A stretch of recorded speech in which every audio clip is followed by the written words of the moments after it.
Ali Kamarou, bonjour. Bonjour madame. Vous êtes ancien député à l'Assemblée nationale et soutien du régime en place.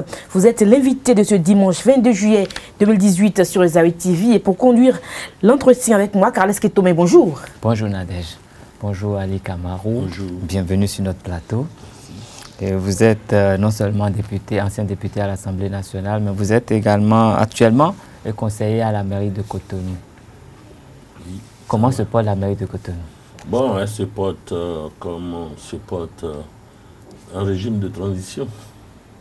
Ce qui veut dire... Qu'est-ce qu'on doit comprendre par là? Vous n'êtes pas sans savoir que nous sommes en transition politique à la municipalité de Cotonou.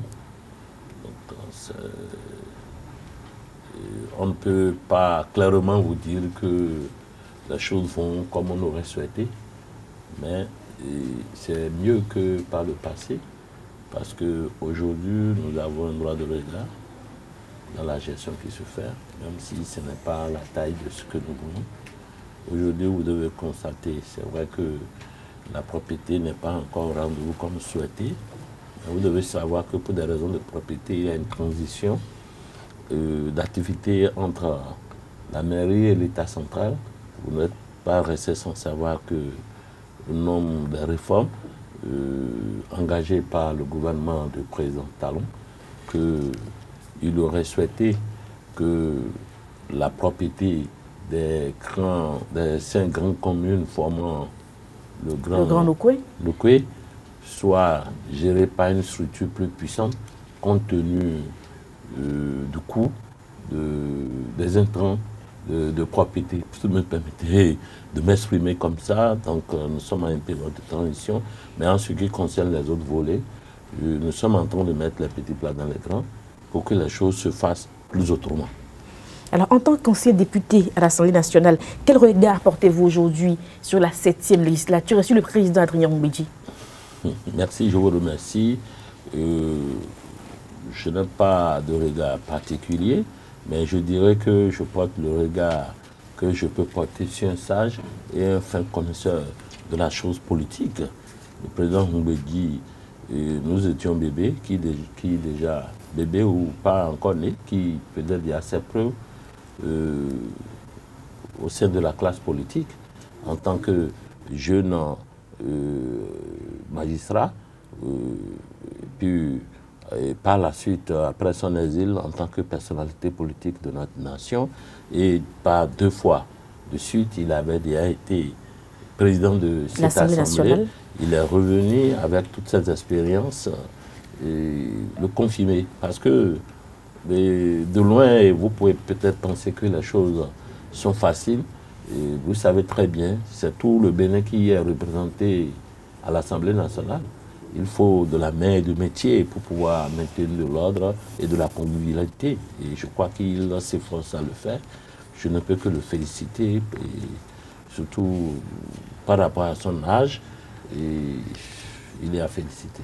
Alors vous avez suivi également l'actualité par rapport au gouffre de la construction du siège de l'Assemblée nationale. Vous avez été député dans cette même Assemblée. Comment vous avez apprécié ce fait-là? Oh bon, écoutez, par rapport au gouffre du siège de l'Assemblée, je crois que c'est un dossier qui sera confié à la justice de notre pays pour pouvoir rétablir les responsabilités. Je puis vous assurer que, en tant que Béninois et natif de cette ville, ce n'est pas une fierté, mais qu'est-ce que vous voulez? Lorsque la béninoiserie entoure quelque chose, on en est là où nous en sommes. Je suis un peu un acteur averti de ce qui s'est passé. Je ne voudrais pas l'étaler ici, mais contrairement à ce que les gens disent, moi je dis que c'est carrément une responsabilité politique. C'est une responsabilité politique. Et quand l'heure du débat va y arriver, et je crois que les gens me donneront raison. Ce n'est pas du tout aisé, ce n'est pas du tout facile. Les uns les autres sont objets de critiques, de diffamations qui ne sont pas vérifiées. Mais le peuple a raison d'avoir cette position-là parce que, après tout, c'est le dernier public. C'est la souffrance du peuple. Et la souffrance du peuple devait servir à faire quelque chose de bien que de donner l'image que nous avons là. Et moi, je reste suffisamment serein et calme. Et je sais que, comme beaucoup d'autres dossiers sont en train d'être dénoués sur le régime du changement, on va y arriver et puis les responsabilités seront situées. Ok, les responsabilités seront situées, comme vous l'avez dit, et nous allons quand même rester au niveau de l'Assemblée nationale. Cette Assemblée, cette 7e législature qui, par un vote il y a de cela quelques semaines, a envoyé les Béninois au référendum. Un référendum constitutionnel qui est attendu et qui agite véritablement la classe politique actuellement. Et comment appréciez-vous cette situation, le vote et puis le référendum auquel nous devons passer pour arriver à cette réforme? Je vous remercie et vous dire que sur d'autres chaînes de la place, j'avais déjà expliqué de long en large à travers ma qualité d'ancien parlementaire et membre de la CAPAN, également à travers ma qualité de juriste d'entreprise. Et dire que, en fait, il faut raison garder, même quand on fait la politique. C'est ça que je viens d'expliquer tout à l'heure par rapport au siège de l'Assemblée. Quand les choses sont A, il faut dire que les choses sont A. Quand c'est B, il faut dire que c'est B. Surtout lorsque ça concerne le fonctionnement de notre nation. Bon, si vous m'avez suivi sur les autres chaînes, j'avais déjà développé ce qui devrait arriver à chaque étape. Je l'ai dit, il y a 2 dimanches, on était sur CFM où un éminent grand frère, grand financier de son État, disait que oh, c'est le déluge, c'est la catastrophe, on ne peut pas aller au référendum, tout ça là. Et celui-là, il fut ancien secrétaire parlementaire. Et il a voulu penser m'intimider, mais je lui ai dit tout de suite, arrête, c'est pas ce que la loi dit.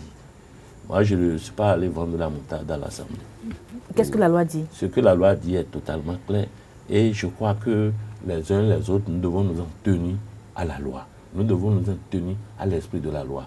Ce n'est pas être un grand juriste ou bien être un grand financier qui nous amène à comprendre la loi. Je vous le dis tout de suite que ce débat-là, pour le mener et avec aisance et réussite, il faut totalement apprendre le droit parlementaire. Il faut connaître le droit parlementaire au bout des doigts.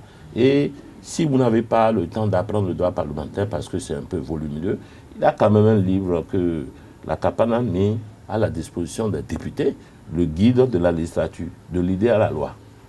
Si vous l'avez, ça va vous permettre quand même d'opiner de façon sereine.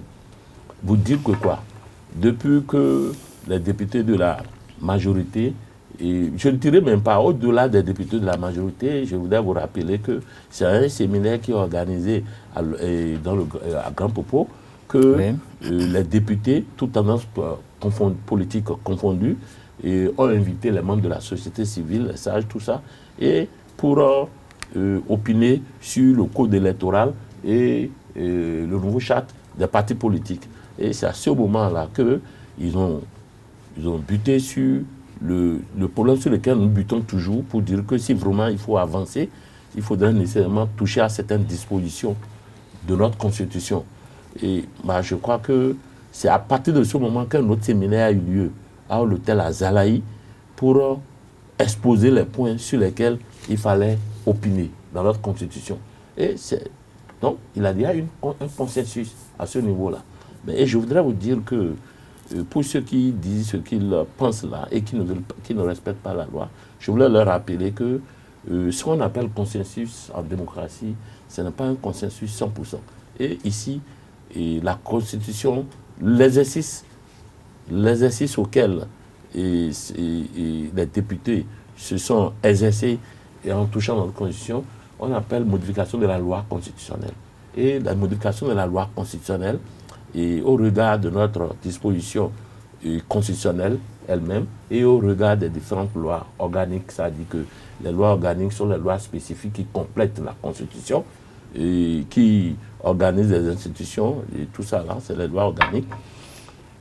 Au regard de tout ça, vous devez savoir qu'il y a un canevas, il y a un pourcentage de députés qui sont en fait des représentants du peuple, contrairement à ce que les gens disent par-ci, par-là, pour dire qu'on n'écoute pas le peuple, on ne consulte pas le peuple, on ne fait pas ci, qui sont des représentants du peuple. Et ce que la Constitution prévoit que le peuple s'exprime de deux manières. Une manière par voie indirecte, c'est-à-dire à travers ses représentants à l'Assemblée, madame, et la seconde manière par voie directe, c'est-à-dire la voie référendaire.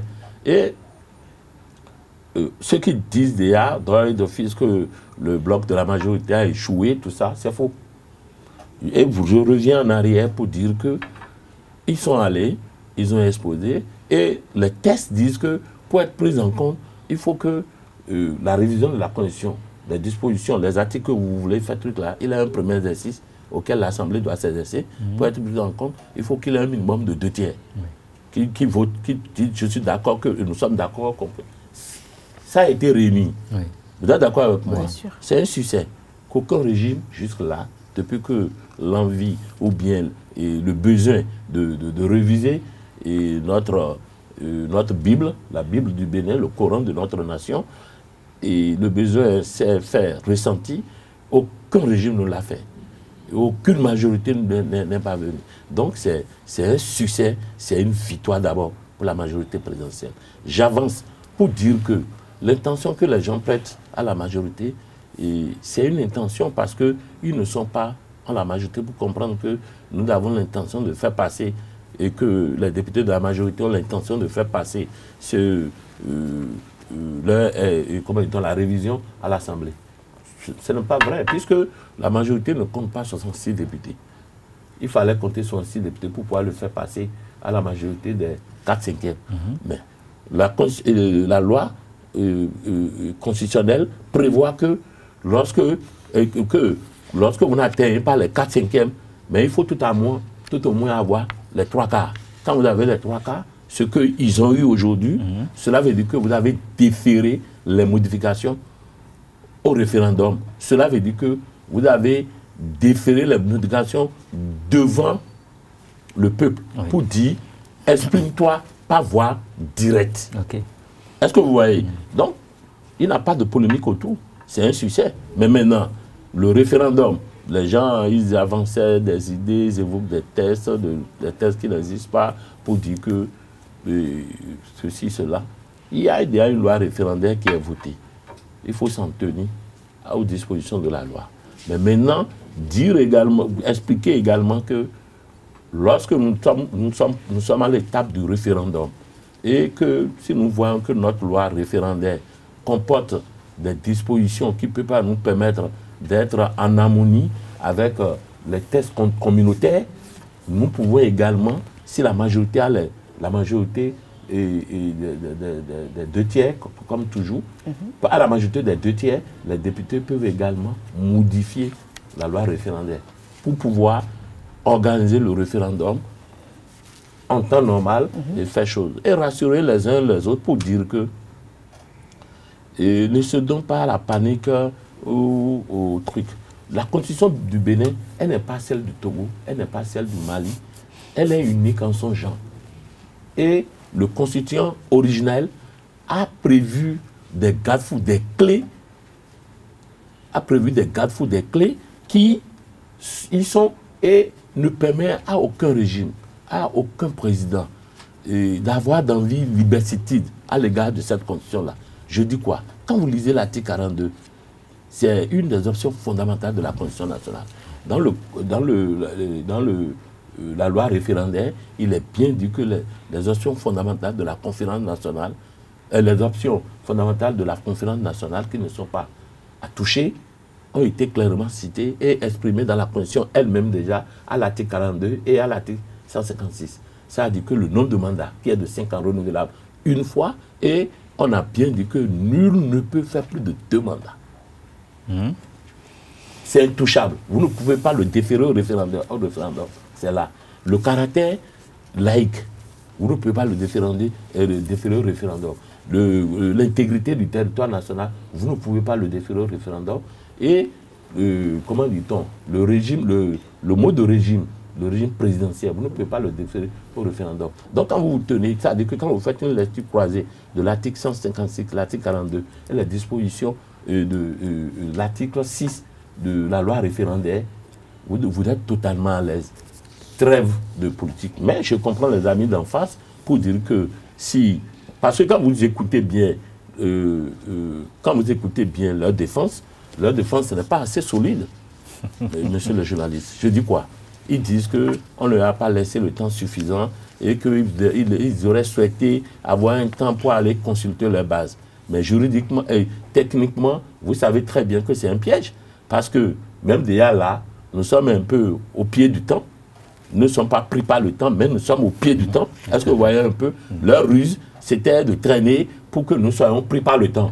C'est tout. Quand vous écoutez les analyses, c'est des amis, c'est des collègues, et c'est des amis avec qui moi j'ai toujours flotté. J'ai même un cousin dedans, parmi ceux qui défendent, je tais le nom, et je les connais, je connais leur ruse. C'était parce qu'en réalité, nous devons nous débarrasser d'une idée. Nous ne l'avons pas pu le faire, il ne le fera pas. Tant que nous n'allons pas nous débarrasser de cette idée-là au Bénin, nous n'allons pas faire avancer notre nation.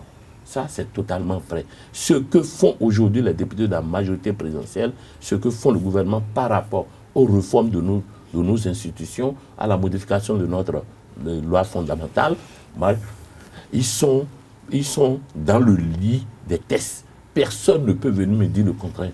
Ce que disent les tests sont là. Vous savez, moi, je reste toujours collé aux tests. J'ai mes documents, je n'invente rien. Et je vais vous dire qu'ils sont dans le lit des tests. Et comme je l'ai garanti aux téléspectateurs et aux auditeurs, et je le garantis aux téléspectateurs pour dire que le référendum aura lieu. Vous pensez que le peuple est prêt pour le référendum? Le référendum aura lieu et le référendum sera fait de façon à ce que, de façon à ce que nous respectons les dispositions communautaires. Et vous me demandez, madame la journaliste, que si je pense que tout est prêt pour le référendum, la seule chose qui, à mon humble avis, paraît délicat et je suis confiant par rapport à la qualité de l'exercice actuel qui sera fait dans le délai, c'est que le coût sera intégré au bureau général collectif de l'État et les députés seront invités à autoriser le gouvernement à faire cette dépense. Sinon, la liste électorale, elle est là. C'est donc à être corrigée. Et vous savez, le Bénin a toujours fait parler son génie. Vous êtes d'accord avec moi? Ce n'est pas une liste qu'on va reprendre à zéro. Le Bénin a toujours fait parler son génie. Que les gens se calment, que les gens, quand ils veulent parler, qu'ils parlent des tests. Les tests, nos tests fondamentaux n'autorisent pas un président à jouer avec notre constitution. C'est faux. C'est faux et archi faux. Ok, personne ne jouera avec notre constitution, mais vous venez d'évoquer le système partisan au Bénin et vous avez fait allusion à ce séminaire qui a eu à grand propos à ce sujet. Et hier s'est ouverte à l'Assemblée nationale la première session extraordinaire de l'année 2018 et qui se consacre à la relecture du code de la charte des partis politiques. Et à votre avis, quel changement ça pourra apporter dans le fonctionnement politique du Bénin? Bon, les amis m'ont fait l'amitié de me faire tenir l'avant-projet de la charte des partis politiques, l'avant-projet du code électoral. Nous avons discuté aussi et des informations que j'ai recueillies les changements que cela pourrait apporter. Ça veut dire que, tel que la charte est montée actuellement, elle est montée pour soulager le politique béninois. Parce que, oui, elle est montée pour soulager le politique béninois. Elle est montée pour rendre les choses plus responsables. Parce que vous n'êtes pas resté sans savoir que créer un parti, même un mouvement, et puis l'animer, ce n'est pas une chose aisée. Parce que, vous savez, les choses viennent directement de la poche. Et comme ça... Vous en avez l'expérience? J'en ai l'expérience. Ce n'est pas une chose aisée. Et ça ouvre la voie à toute tentative si vous êtes vraiment dans la fonction étatique et que vous occupez... Et que vous avez un esprit faible aussi. Merci. Vous voyez, donc, c'est... Aujourd'hui, ce que dit essentiellement la tâche, la responsabilité ne me revient pas de le dire, mais je le dis en tant que personne politique, mais je ne suis pas député en exercice et je n'ai pas été mandaté par un groupe politique pour le dire, mais je viens apporter ma part de pierre à l'édifice de notre nation à travers mes explications. C'est vous dire que moi, quand j'ai lu l'avant-projet, j'ai applaudi. applaudi parce que désormais, plus personne ne peut se lever dans sa rue ou dans son carré pour créer un parti politique ou bien pour créer un mouvement politique. Et j'applaudis pour dire que aujourd'hui, il y a un organe indépendant de toute pression qui sera chargé de la création, du suivi des partis politiques. Et cet organe, juridiquement et financièrement, sera autonome. J'applaudis pour dire que je fais l'analyse croisée avec le code, hein. Je ne mets pas la charte de côté, parce que tout y va de pair, quoi. Oui, allez-y. Voilà.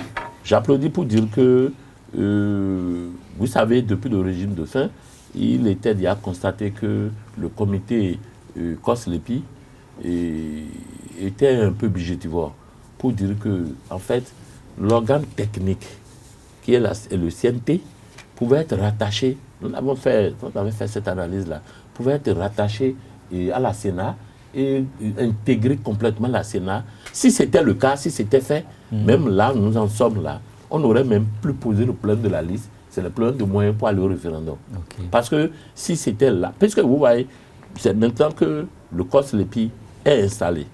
Installé, il faut qu'il prenne les moyens, faire un certain nombre de choses. Or, si c'était la Sénat, si le travail était de ressort de la Sénat, ils allaient déjà rapidement évoluer, on allait donner un top, puisqu'ils sont là, ils ont leur dispositif technique un peu partout, ils allaient appuyer, et puis on allait appuyer notre liste, peut-être en 15 jours, et on finit. Aujourd'hui, le nouveau code, à travers le nouveau code, ou bien la nouvelle charte, ce problème-là est réglé, c'est dans le code électoral. Ce problème-là est réglé, la liste électorale est confiée concouramment à la Sénat entièrement, mais qui travaille de concert avec le CNT. Est-ce que vous voyez un peu ce que je dis? Maintenant, par rapport à la charte des partis politiques, j'applaudis pour dire que aujourd'hui, plus l'union fera la force de notre nation.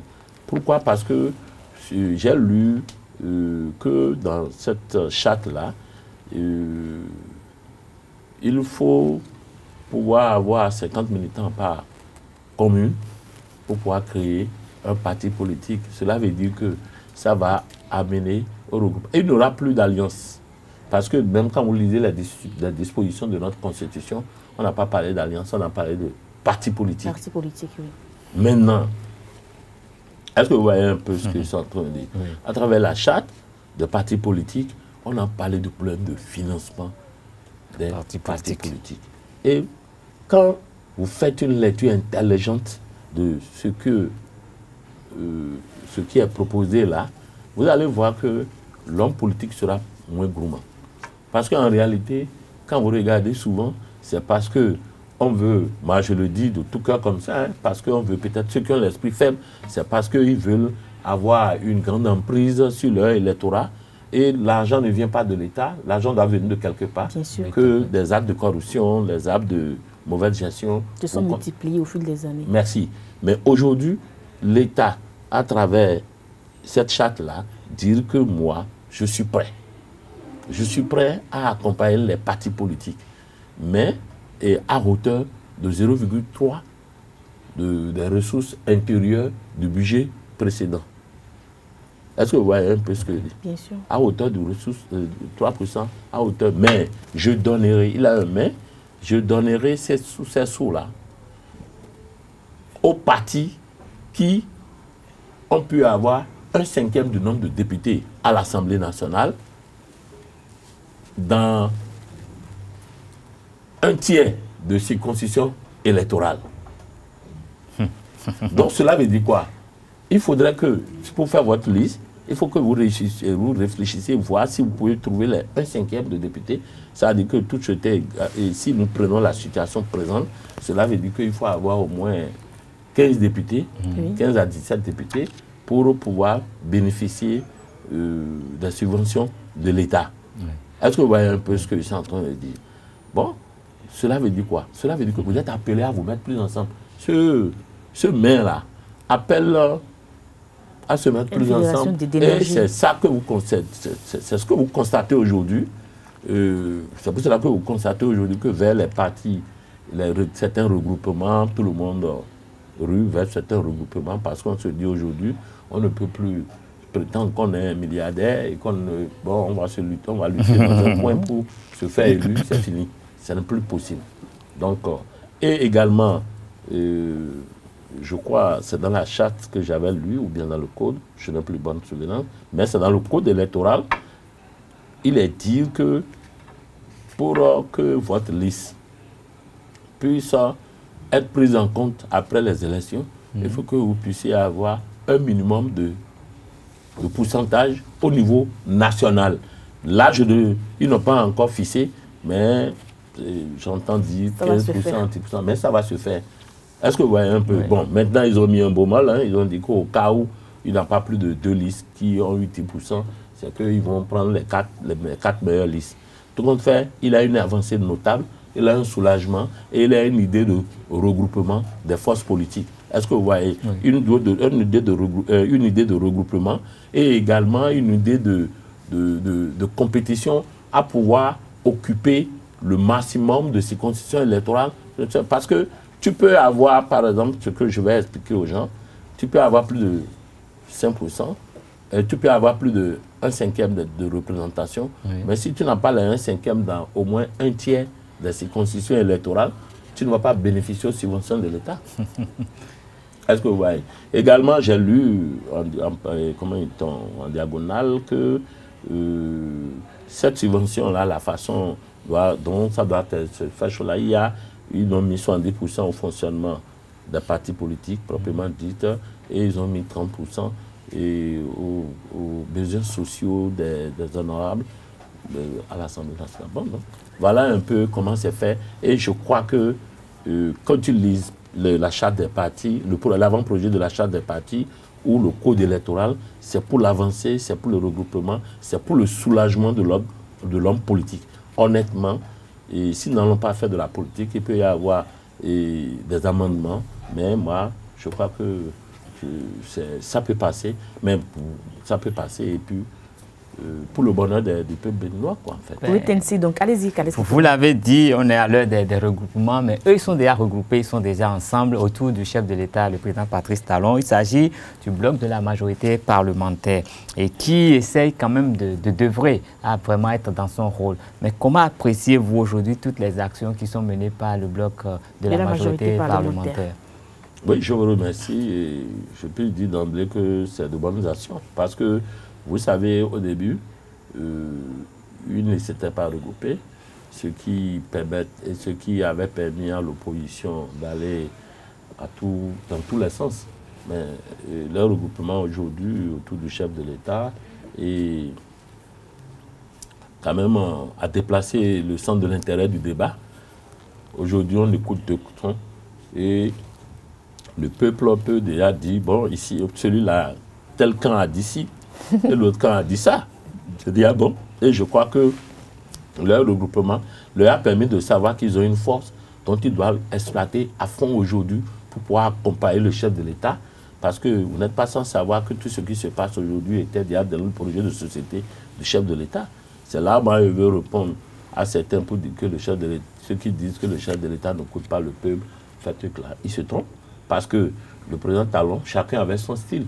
Le président Talon a exposé son projet. C'est le seul pratiquement qui avait un projet de société, permettez-moi de vanter le mérite du chef de l'État, sur ce point-là, avait un projet de société et qu'il avait popularisé. Vous savez, il avait fait son cheval de bataille.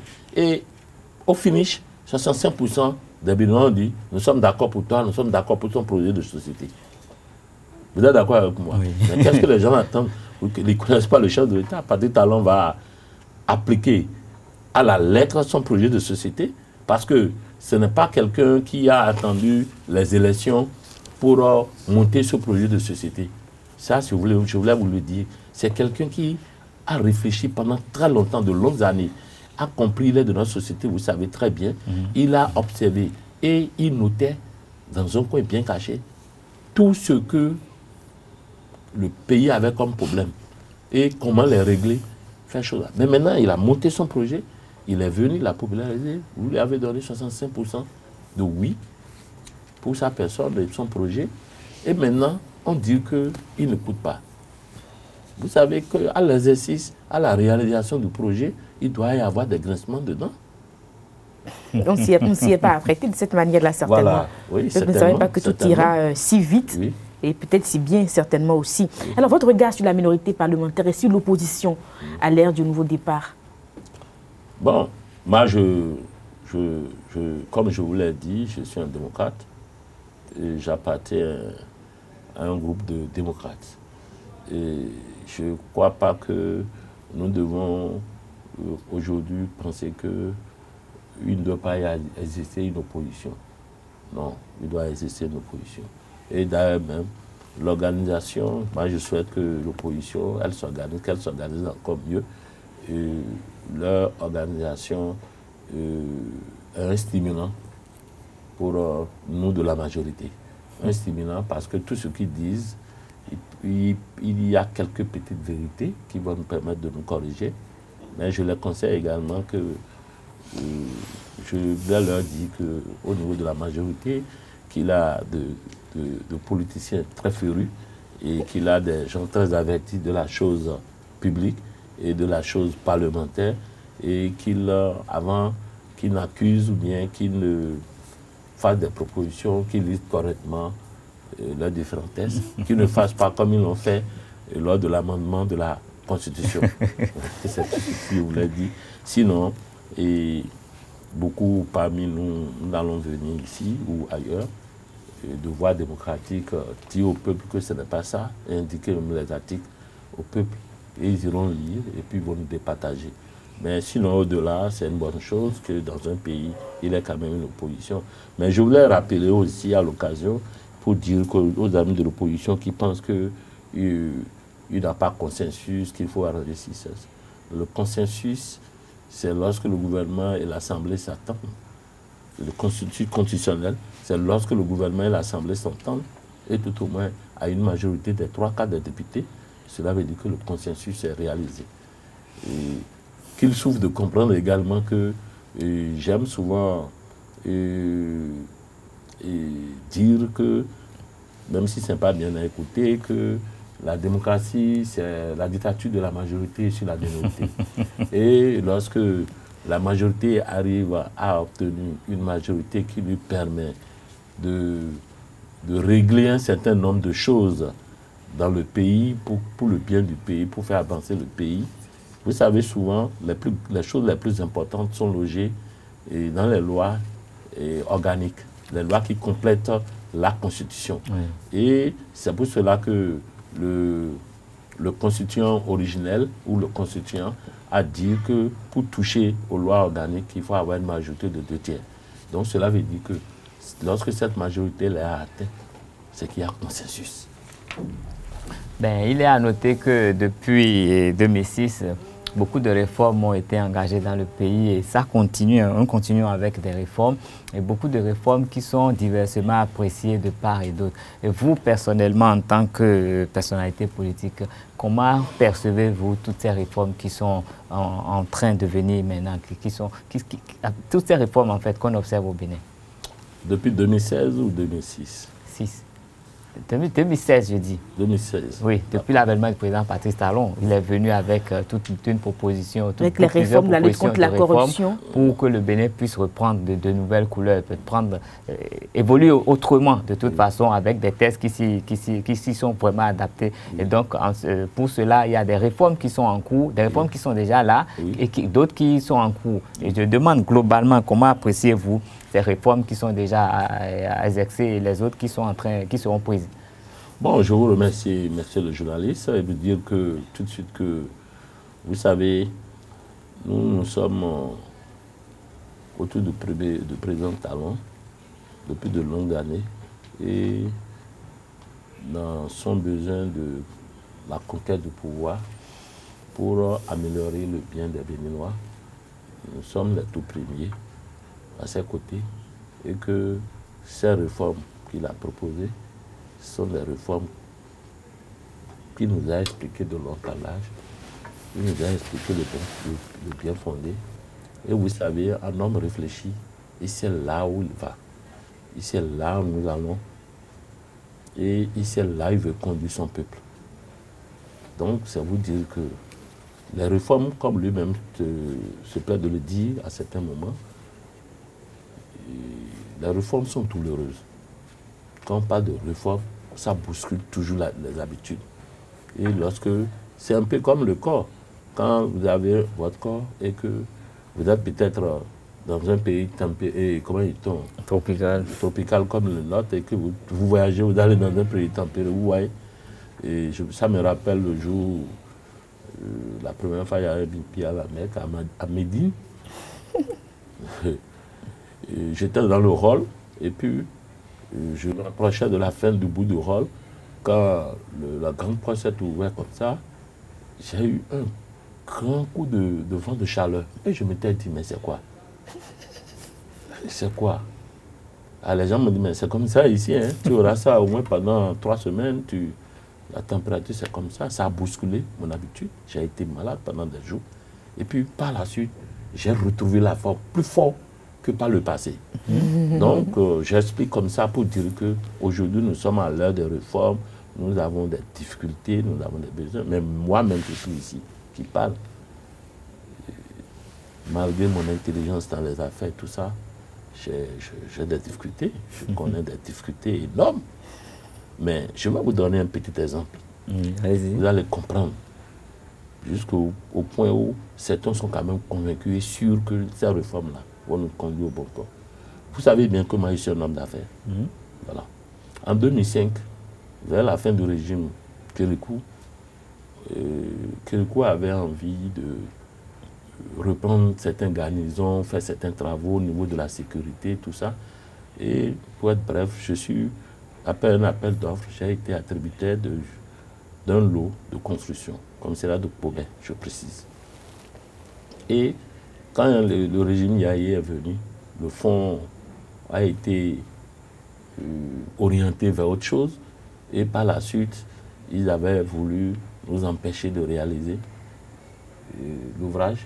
Et puisque moi, je maîtrise bien les dispositions du Code de passation des marchés publics, et certains amis, nous avons dit ça ne peut en être ainsi, jamais. Parce que c'est de l'argent que nous avons mis dans l'activité. Donc, on a porté plainte. Nous en étions là quand l'administration a connu un recul. Après 4 ans ou 5 ans, ils nous ont remis le contrat. Et depuis lors, ils ont commencé à nous tourner en rond, tourner en rond, tourner en rond. On n'a pas réalisé l'ouvrage. Au début de l'année passée, non, cette année, au début de cette année, et vous savez, avec les réformes, les ministères ne construisent plus. Oui. Ils ont tout, c'est le cadre de vie qui construit. Nous sommes allés au ministère de l'Intérieur, ils nous ont dit, bon, il faut aller au cadre de vie, nous avons transféré les dossiers au cadre de vie, va là-bas et faire discuter avec les gens. Donc j'ai écrit au ministère de vie, on m'a appelé, et là on m'expliquait que le projet n'est plus réalisable et ne sera plus réalisé. Je dis pourquoi? On m'explique que le chef de l'État a initié un autre projet PP pour la construction de 155 commissariats à travers le territoire national et 6 directions départementales, 12 directions départementales de la sécurité. J'ai dit c'est vrai, on dit oui. Je dis je fais haut la main. Je laisse tomber ce que je poursuivais depuis 10 ans. Parce que je me dis que c'est audacieux et ça va beaucoup accompagner mon pays au niveau sécuritaire. Et je leur ai dit que je suis pour une négociation, un règlement à l'amiable du dossier. Oui. Voilà. Est-ce que en tant que patriote, bien sûr. Non seulement que je suis patriote, mais c'est parce que je suis convaincu et que je comprends bien les réformes que le chef de l'État est en train d'engager. Vous ne pouvez pas être un citoyen béninois et qu'on vous dise que on veut, toi tu veux faire une seule chose et qu'en retour les gens ont mis dans un corpus 155 de cette chose-là, en plus 12 autres choses plus importantes qui vont améliorer la sécurité. D'abord ta sécurité à toi, de ta famille et de ton pays, et que tu puisses faire, que tu veuilles faire de tout fait. C'est vous dire à quel point moi je suis convaincu. que les réformes du chef de l'État vont nous amener à bon port. Il y a beaucoup d'autres avantages sur lesquels et que j'ai perdu à cause des réformes. Je ne veux pas tout exposer ici, mais c'est vous dire que c'est parce que moi je suis convaincu que le chef de l'État va nous conduire à travers ces réformes au bon port. Quand vous prenez par exemple le port de Cotonou, vous prenez le port de Cotonou.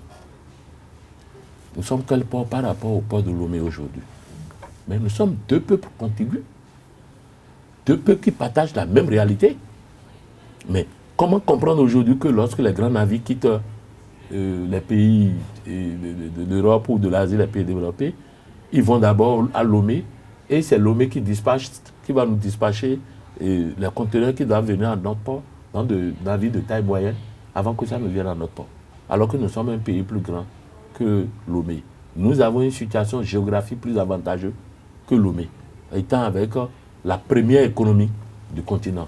Ça veut dire que si vous êtes intelligent et vous êtes correct avec vous-même, vous devez comprendre qu'il y a quelque chose qui ne va pas.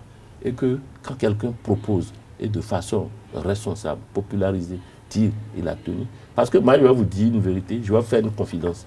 Lorsque le président Patrick Talon est rentré de Paris et qu'il nous avait reçus, nous qui étions ses fidèles des premières heures, et il nous a expliqué un peu son ambition pour son pays et les réformes qu'il compte engager. Mais politiquement, on lui a donné des conseils, il dit non. Il dit non. On lui a dit, hé, ça là, c'est audacieux, hein? Même si tu veux faire ça, il faut taire cette partie-là. Il faut taire cette partie-là. Et quand tu vas prendre le pouvoir, on va prendre le pouvoir, tu vas pouvoir. Il dit non, je dirai tout maintenant. Parce que quand je vais venir, je ferai tout. Et je ne reculerai devant rien. Ah oui? Oui, il l'a dit. Il nous l'a dit. Ça, je le dis, peut-être qu'il m'écoute, ou bien ceux avec qui nous étions. Il nous a dit, il dit, je dirai tout. Il dit, Ali, tu sais, je ne sais pas mentir au peuple. Je ne sais pas mentir. Moi, je dis mes intentions, tu le sais. Moi, je crois que, comme ça, là, si je le dis, je vais y arriver et ça serait un plus pour notre pays. Je voudrais dire aux uns et aux autres, pour finir, que restons calmes, suivons Talon. Il va étonner son peuple, ses frères que nous sommes au Bénin. Il va étonner la sous-région et il va étonner le monde à travers ces réformes. Ça, je vous le rassure. Je vous parle du fond de mon cœur. Je ne fais pas, de ce côté, je ne vous parle pas en politique, mais je vous parle en quelqu'un qui est convaincu des réformes que le chef de l'État est en train d'engager. C'est structuré, hein, c'est ordonné au niveau sécuritaire, au niveau de chaque secteur d'activité. Est-ce que vous comprenez un peu ce que je dis? C'est des réformes bien ordonnées, c'est bien tracé. Et quand vous lisez, si vous lisez son projet de société et vous lisez aujourd'hui le PAG, ça a une suite logique. Et profitez de dire aux gens que, bon, qu'on ne pense pas que le président Talon va régler également tous les problèmes du Bénin en 5 ans ou en 10 ans. Non. Mais à travers le PAG, que les gens, même avant de critiquer ou bien avant de porter leur truc là, qu'ils essaient de le dire, le PAG, c'est sur tous les trucs là, réseau aujourd'hui, le PAG, il y a la version détaillée, il a la version résumée. Moi, j'ai la version résumée ici, le PAG. Si vous lisez le PAG, vous verrez ce qu'est le sien. Qu'est-ce que le président Talon a dit à travers son programme politique? Et qu'est-ce qu'il est en train de... Il a reversé dans le PAG. Il dit que notre nation, nous avons un génie. Nous n'avons pas le pétrole, mais nous avons une ressource qui est naturelle. Parce que nous sommes un pays qui avons une histoire constituée, une histoire dense. Profitons de ça. Nous sommes un pays, nous avons des ressources naturelles, nous avons, un peu comme Ganvier, nous avons notre forêt de Panjari, tout ça là, à partir. Parce que vous savez, quand vous rentrez dans le marché, tout le monde ne vend pas de la tomate. C'est comme ça, tout le monde ne vend pas des pailles. C'est comme ça, tout le monde ne vend pas des conserves.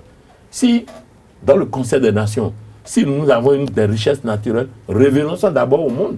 Et à travers ce que nous avons là, nous voulons vendre là, si c'est de la tomate là, que nous avons de façon naturelle, révélons ça au monde. Et à travers ça maintenant, d'autres choses peuvent venir en amont. C'est ce que le président dit. Le président dit que nous n'avons pas le pétrole, nous n'avons rien.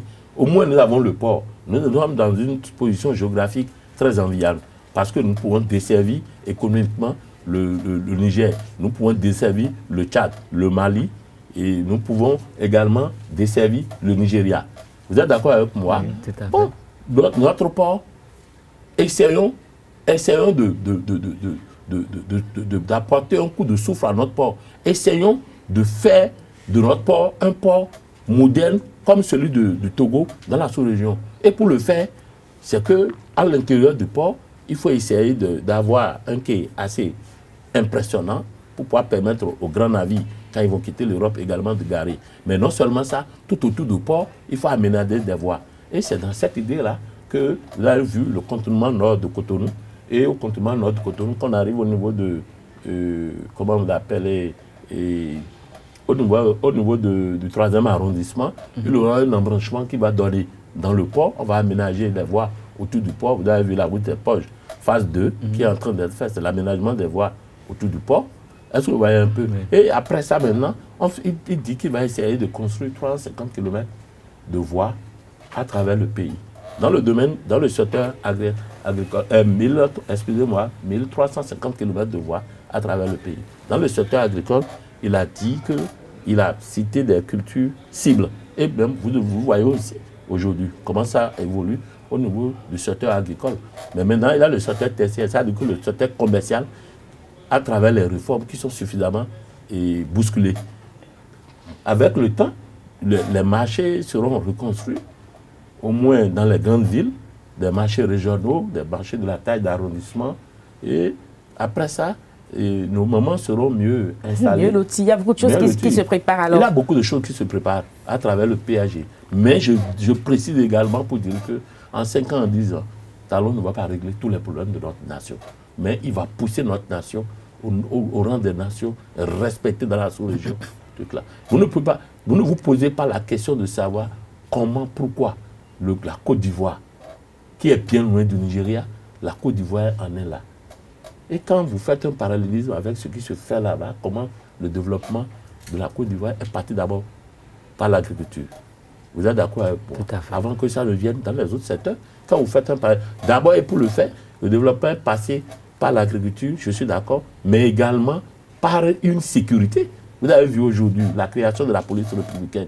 Vous voyez, il y a des choses qui aujourd'hui se font et ce courage-là n'était pas la police républicaine, pas le passé. Je ne vais pas rentrer dans les méandres des choses. Donc, les choses bougent et bougeront. Que nous accompagnons. Accompagner également, je ne veux pas dire que quand le président Talon n'est pas un devin, il n'est pas un dieu, il a des fautes. Si les amis de l'opposition voient ces fautes-là, qu'ils le disent, mais qu'ils le disent de façon honnête. Et ils ne sont pas contre.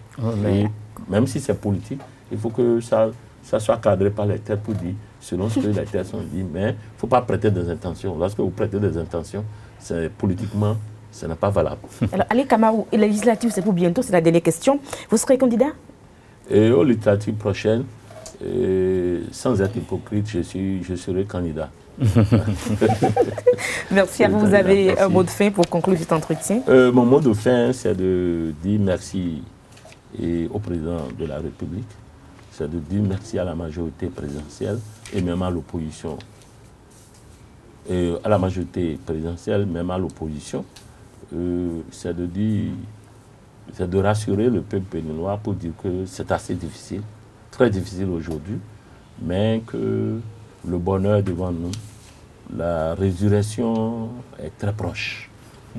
Et dire aux uns et aux autres que de s'apprêter pour que nous allions au référendum, confirmer le vote des députés à l'Assemblée pour le bonheur et dire que nous n'avons pas parcouru tous les horizons parce que j'ai voulu également parler de la réforme de l'article 81 de la Constitution qui fait une discrimination positive à l'égard des femmes.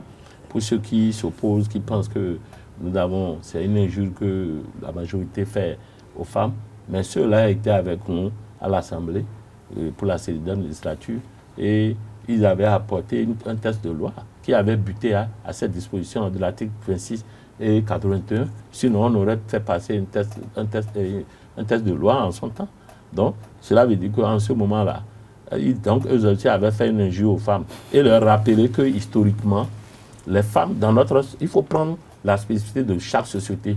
Même les nations les plus développées, où vous avez vu aujourd'hui aux États-Unis, les femmes, prenez la constitution américaine en son temps, a mis des positions de discrimination positive. C'est ça qui a lancé les femmes sur l'échiquier politique. Et dire que quand nous parlons de notre pays spécifiquement, même n'allons pas là-bas, on va dire que c'est les pays développés, parler de notre pays, quand vous rentrez dans l'histoire, l'armée des Amazones, ça a été décrété par qui? Un homme, le roi Guézo. C'est lui qui avait trouvé qu'il fallait que nous ayons une armée d'Amazones. Vous êtes d'accord avec moi? C'est les hommes qui donnent le pouvoir à la jeune féminine. Et la jeune féminine s'en saisit. Et lorsqu'elle s'en saisit, elles l'appliquent tellement bien, le font tellement bien, parce qu'elles sont plus intelligentes que nous. Mais le pouvoir, de façon intrinsèque, c'est les hommes qui le donnent aux femmes. Donc, dire que nous donnons le pouvoir aux femmes, au moins de commencer par être représentées à l'Assemblée, une insulte aux femmes, je demande aux femmes de leur dire non en votant massivement oui pour le référendum prochain.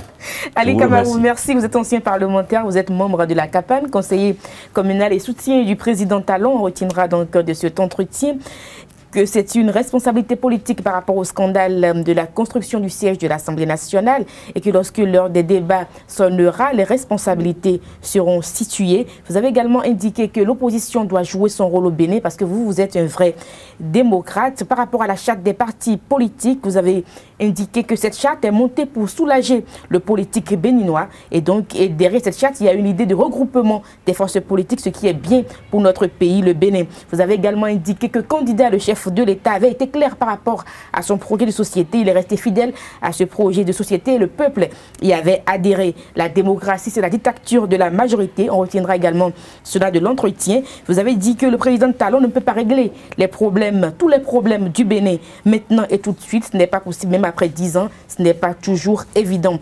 Vous avez également dit que le président Talon est un homme réfléchi et il sait là où il conduit exactement le peuple béninois et vous êtes convaincu que les réformes du chef de l'État nous conduiront donc au bon port, à bon port. Le président Talon, vous l'avez également dit, va étonner ses frères le Béninois. Le président Talon étonnera les Africains et étonnera le monde. Merci à vous d'être passé par ici sur ce plateau de l'invité. Merci à vous.